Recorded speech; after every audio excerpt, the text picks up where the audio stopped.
Tyler O'Neill is a great fit for the Boston Red Sox outfield. Here's why on Locked On Red Sox. You are Locked On Red Sox, your daily Boston Red Sox podcast. Part of the Locked On Podcast Network, your team every day.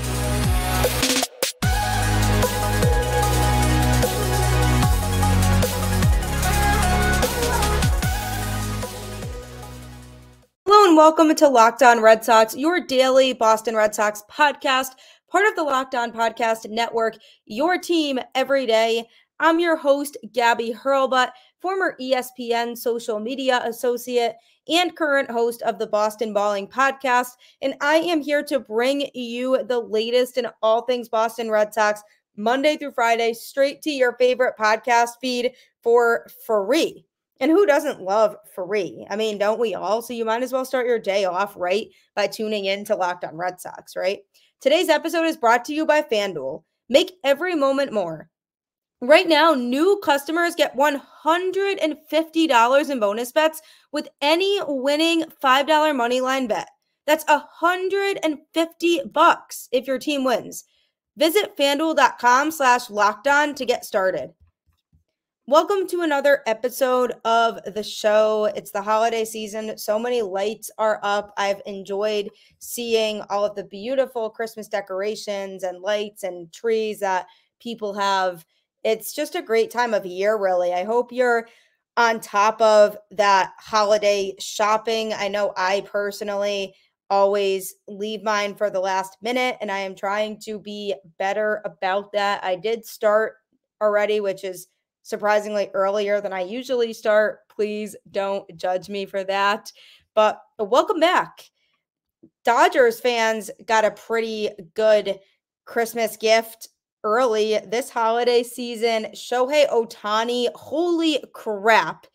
What a deal that is. So I'm going to be going into that today, how it can impact the rest of the market, primarily the pitching market, which the Red Sox are targeting, and going over the trade that the Red Sox made over the weekend in which they acquired an outfielder. So lots to talk about on today's show. But first of all, just wanted to give you a heads up that it is the holiday season. People are very busy with shopping and getting things together. So I'm going to do my best to still provide episodes to you. It'll be about 3 times a week for the next few weeks or so, just to kind of give myself some time to get that holiday shopping locked in. But don't you worry, I will be back up in full swing 5 days a week very soon. But happy to start off your week with another episode of the show. And Shohei Ohtani, oh my. I can't at all say that I'm surprised as to where he landed. I expected him to ultimately be a Dodger. It made a lot of sense for him since he previously played with the Angels. So he doesn't really have to make a move or worry about acclimating himself to a different environment. He's already used to playing in LA. Obviously, it's a very different scenery at Dodger Stadium, but Dodgers fans are welcoming him with open arms. They are absolutely ecstatic, as they should be. What Ohtani is doing is something we've never seen before and might not ever see again. How do you get a talent that can hit and pitch and do both so incredibly well? It's cool to witness, and I've enjoyed watching him play. The Angels were in the running and wanted to bring him back, but it's just tough when you've had Ohtani and Mike Trout on your team for a while and you can't even make the playoffs. So I don't blame Ohtani for wanting a change, wanting to be somewhere else on a team that's very much set up for success for a long time. There's a lot of big contracts on the books with the Dodgers right now, so they added another one. But it just amazes me that it was as much as it was. It was a 10-year deal for $700 million. Talk about a crazy, crazy number. I would never want the Red Sox to spend that much money on one player. This deal nearly doubles the $360 million record for a free agent, which was set by Aaron Judge last December. If you split Ohtani's new salary in two, you could pay 2 Hall of Famers. It's actually insanity. He's rewriting the checkbook by signing the richest contract ever for an athlete. The contract that he was going to get, I knew was going to be heavy, and I knew it was going to set the tone for other contracts moving forward, but I am still surprised that it was that much. And one of the reasons why it's a risk for the Dodgers is because he already can't pitch the whole season in 2024 after having Tommy John surgery. So he's basically being paid in 2024 to be a DH. He'll go through his rehab. He'll get his arm back to where it needs to be. And then he'll pitch again in 2025. But who's to say that he'll be able to stay healthy when he comes back in 2025, or that he'll be as effective as he was of a pitcher before? Now, what's even crazier about all of this is even if he's not pitching, he's still an MVP caliber player just based on his hitting stats. I mean, the guy's a wizard. He can hit really well. He can pitch really well. And it's really the full package if that's what the Dodgers are getting. I was hesitant after he got injured about wanting the Red Sox to sign him. I was so adamant on him coming to Boston for a good portion of the 2023 season. But then when that news broke that he was going out with an injury and wasn't going to be able to pitch for the rest of the season, and then the news shortly after that came out that he wouldn't pitch in 2024, I said, yeah, I don't think it's worth that kind of money for Boston because they don't really need a DH. They have plenty of DH options, and why would you spend that kind of money on somebody who's going to be a DH primarily? And obviously the Dodgers are fine with taking that risk. They're pretty much the only franchise that I feel like would take that risk. And I can only hope that he'll be able to be healthy and give them the contributions that they're looking for from him. Because at the end of the day, his health is going to be the deciding factor, whether the Dodgers are happy about that or not. If he comes back in 2025 and he's able to pitch well, it still might not be as well as the Ohtani that we knew before because he's been removed from the game for a while and he hasn't really been able to be around live hitters in a while. So he first might, to begin with, start off rusty because he hadn't pitched in 2024. And even still, when he comes back, if he's able to figure things out, it'll be maybe not to the same caliber at all. So we've seen it with Chris Sale. He came back after being injured and he just hasn't been the same pitcher since, and he's dealt with more injuries since then. I really hope that doesn't happen to Ohtani with the Dodgers, but honestly, good for them for going out and getting their guy. They had been in on him for a very long time. They had been scouting him since he was in high school, and the expectation was that they would be a favorite to land him this offseason, and sure enough, they did. And if it works out, it's going to look like a great contract, but if it doesn't, it's tough. So I'm hoping for the best from him, but this significantly impacts the rest of the market. Had the Dodgers missed out on him, they would have been all in on Yamamoto, and the chances of them getting him probably would have been very high because of where the Dodgers are at. They have a championship caliber team with all the talent they have right now on that team. So I'm sure they could have found a way to lure in Yamamoto. So because they're spending all that money on Ohtani, it's now a good thing for other teams because they won't be able to sign Yamamoto now too. So that eliminates that possibility. But the bad news is now other players are going to expect big contracts, not to the same extent that Ohtani's contract is because he's both a hitter and a pitcher. So any normal free agent can't possibly expect to get the same type of deal that Ohtani's getting, but they might demand, $400 million now. I'm sure Yamamoto's market has gone up after the Ohtani deal. Pitchers like him are not going to settle now that they've seen the possibility of what somebody can make. So the Red Sox, if they seriously want to compete for Yamamoto or another pitcher of the sort, they are going to have to be willing to spend the money and accept the fact that they're going to be dishing out a lot of cash for a pitcher like that, because Ohtani just set the precedent that players will make a lot of money, and we knew he was going to be the market. Shohei Ohtani was the market, and he made it happen for himself. So now other players are going to expect the same thing. So when the Red Sox go out and they're making deals with free agents that they want to sign, they have to go in knowing that and knowing, okay, Ohtani just signed this huge deal, so we have to be willing to break the bank if we really want guys. So hopefully the Red Sox have that mentality and they go out and acquire some players.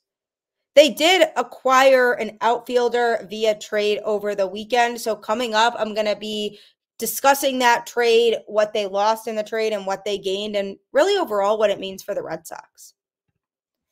Are you a sports betting fan? Do you love the idea of being able to make bets every day and make life exciting for yourself? If so, check out FanDuel. Score early this NFL season with FanDuel, America's #1 sportsbook. Right now, new customers get $150 in bonus bets with any winning $5 moneyline bet. That's $150 if your team wins.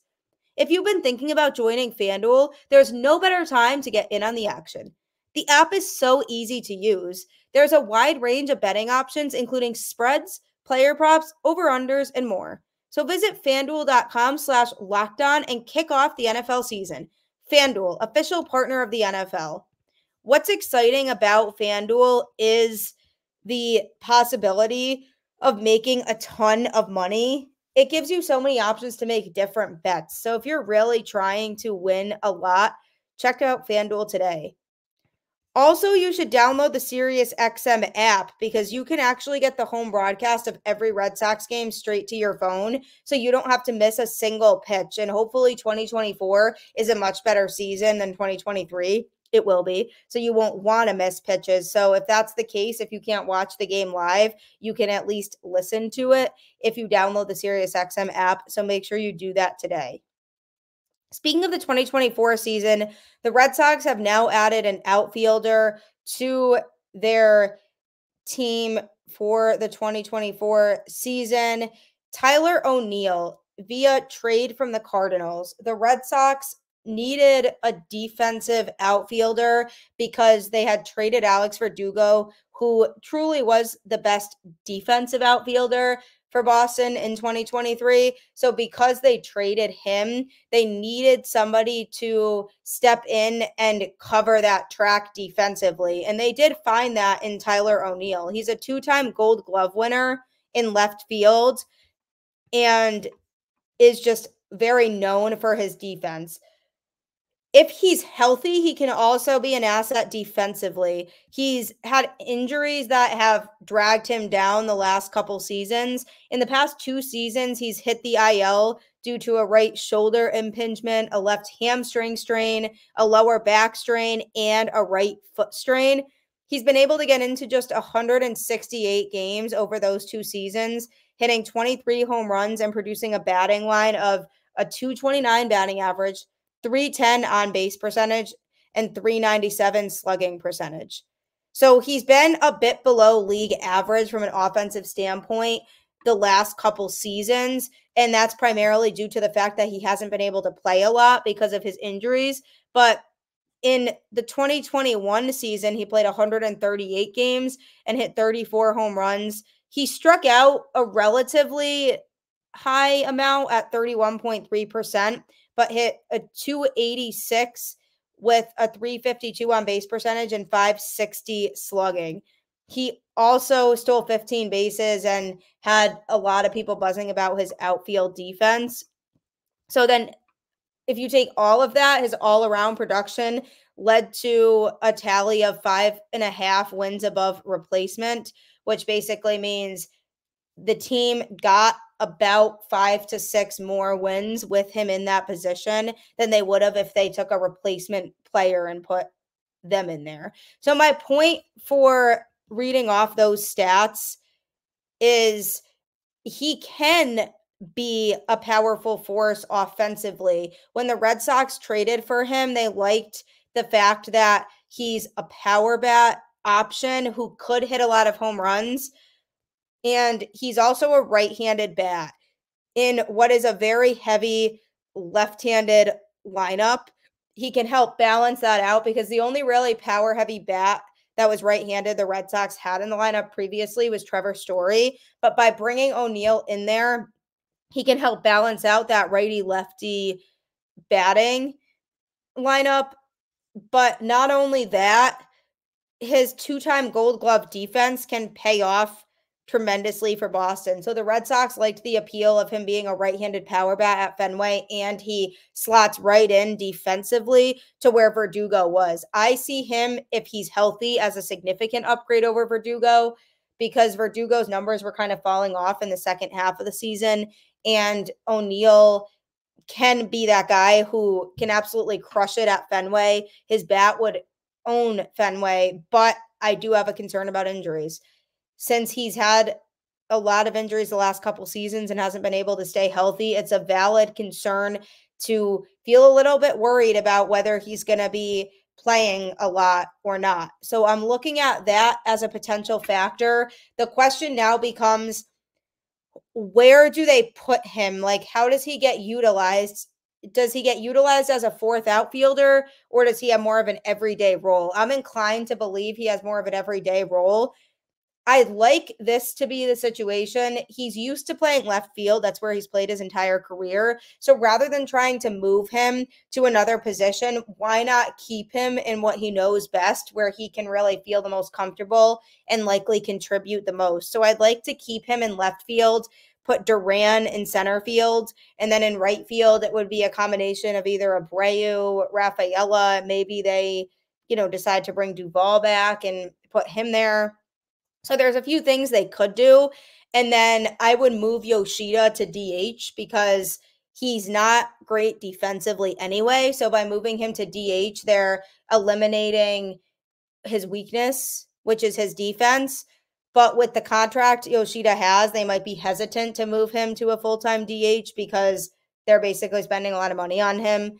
So to be a full-time DH could be a hard thing for them to justify, but that's what I'd like for them to do. But there's flexibility and options. It's a good problem to have. I think Tyler O'Neill, if he's healthy, could be an absolute star for the Boston Red Sox. He's a very talented player, and it's absolutely a good move for Boston. Who did they get rid of in the trade? They got rid of two pitchers in there. One was Nick Robertson, who the Red Sox traded for during the 2023 season in a 3-player trade for Kike Hernandez. He spent some time in AAA and also some time in the majors. He allowed 15 earned runs in 22 1/3 innings with a 6.04 ERA in 18 relief outings between the Dodgers and Red Sox in 2023. Robertson in September definitely showed some upside for Boston, but not to the point yet where I was convinced that he could be a key contributor out of this bullpen. I don't think it was enough time. It was a pretty small sample size, what we saw of him. But in September, in those last few weeks of the season, he was showing some promise and looked like he was starting to figure things out. So I was excited about the possibility of what he could do moving forward out of the Red Sox bullpen, but not excited enough to the point where it makes me really upset that we don't have him anymore because they traded him for an absolute need in the outfield. So it's something that needed to happen. And again, we never know whether a prospect is going to really pan out or not. So maybe he'll figure things out with the Cardinals. I truly hope that he does because they, deserve to have their fair share of this trade work out. And he deserves to be in a place where he can prove his talent and find a permanent home. So I'm rooting for him. And I'm also rooting for the Red Sox other pitcher that they traded, which is Victor Santos. He's a minor league pitcher the Red Sox have in the system. He missed all of last season with an elbow injury. He's a right-handed pitcher who recently re-signed a minor league pact with the Red Sox this offseason.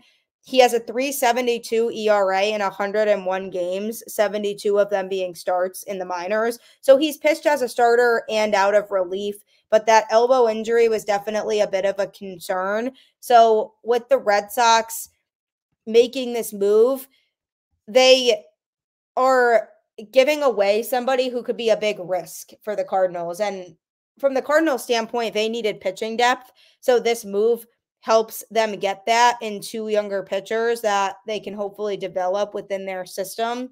So they get their end of the trade and address needs that they have. But my concern is that elbow injury. So whether Santos is going to be able to be effective for them is a different story. So we'll have to see what happens there. But overall, I like the move for Boston. These are two pitchers that didn't have a whole lot of a role in the Boston Red Sox organization right now, and they weren't high-end prospects. So the Red Sox got back a two-time Gold Glover for prospects who were talented, but not the most high-end prospects they have. So overall, I think it's a good move for Boston, especially if O'Neill can stay healthy. Now that Craig Breslow made a significant move to trade for a player, what are the next steps that need to happen here this offseason? I will be discussing that next. Very exciting news for the Locked On Podcast Network. Locked On has launched the first ever National Sports 24/7 streaming channel on YouTube. Locked On Sports Today is here for you 24/7, covering the top sports stories of the day with the local experts of Locked On, plus our national shows covering every league.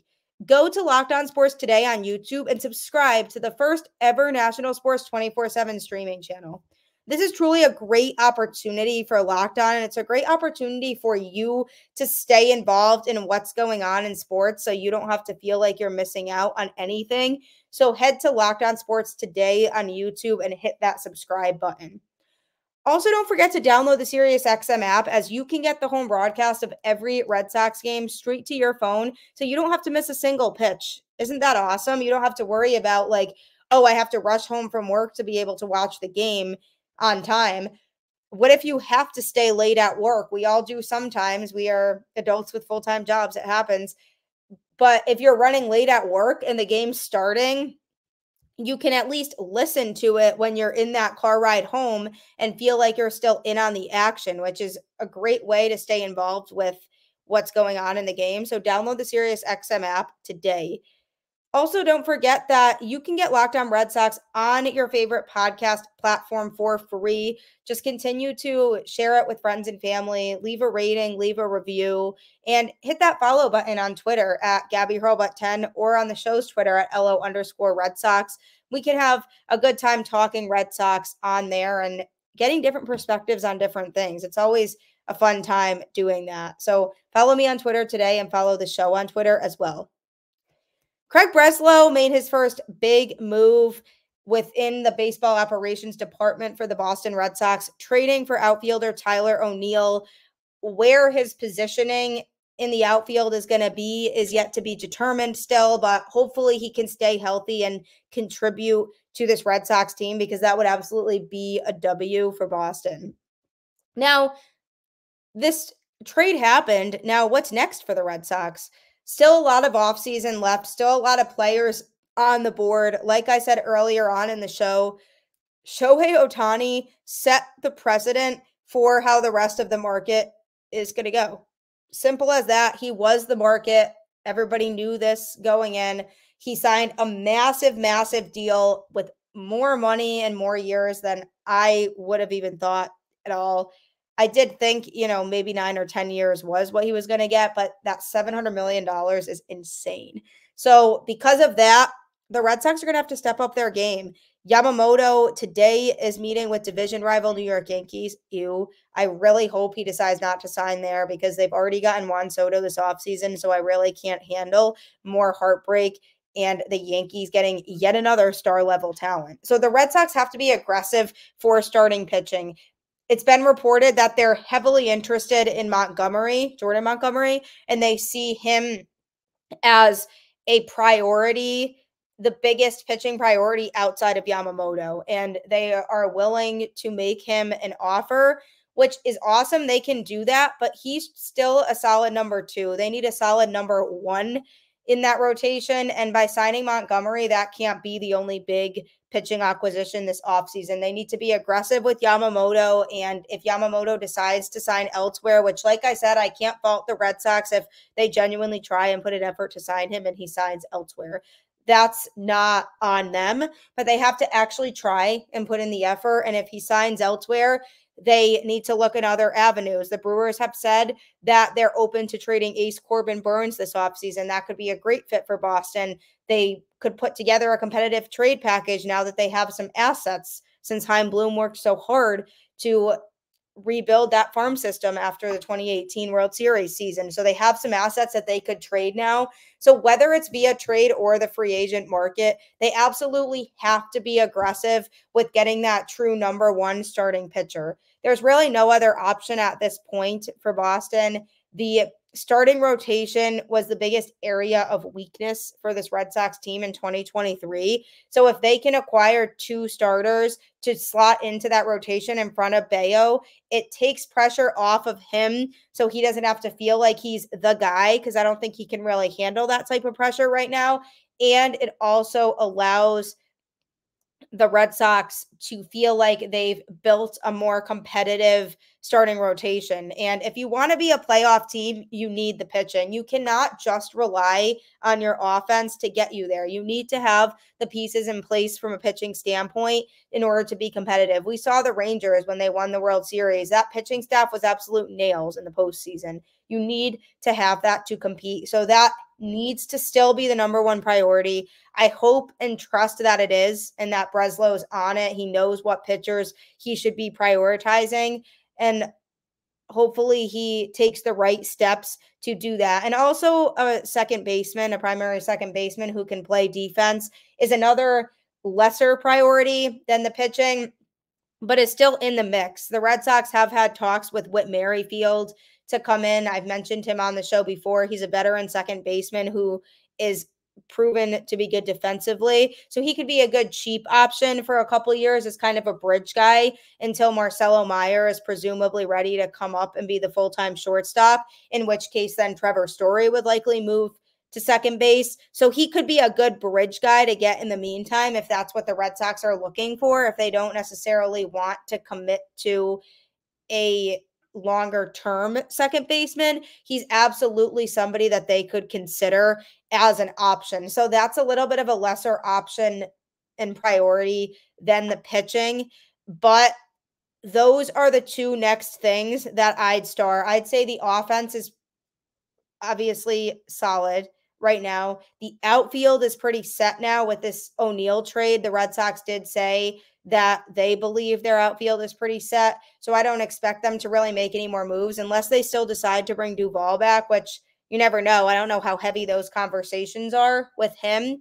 but there could be a possibility that he comes back to be part of that outfield in Boston. So whether he comes back or not, I think the outfield would be pretty set either way. And that was a need going into this offseason. So if you had a little checklist for Craig Breslow, you could check that off. Now he needs to check off the other items. Is he going to be the guy that's going to go out there and get deals done? That's what still remains a question. Is he going to be more aggressive than Chaim Bloom was when it comes to making deals and signing players? Is he going to be not overly protective of prospects and be willing to give up the prospects in order to get the return for players who are worth it, that would make a great fit here and fill a need? So lots of pressures on Breslow over the next couple months, but I do applaud him for clearing out Verdugo and trading for somebody who is an upgrade overall, as long as he can stay healthy.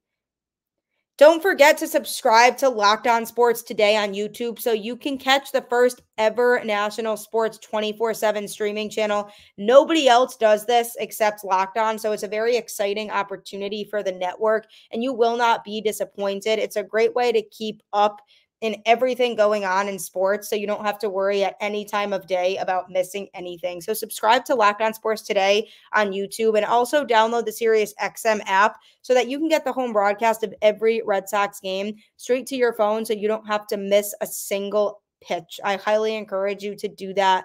As always, keep the faith, go Red Sox, and I will catch you on the flip side.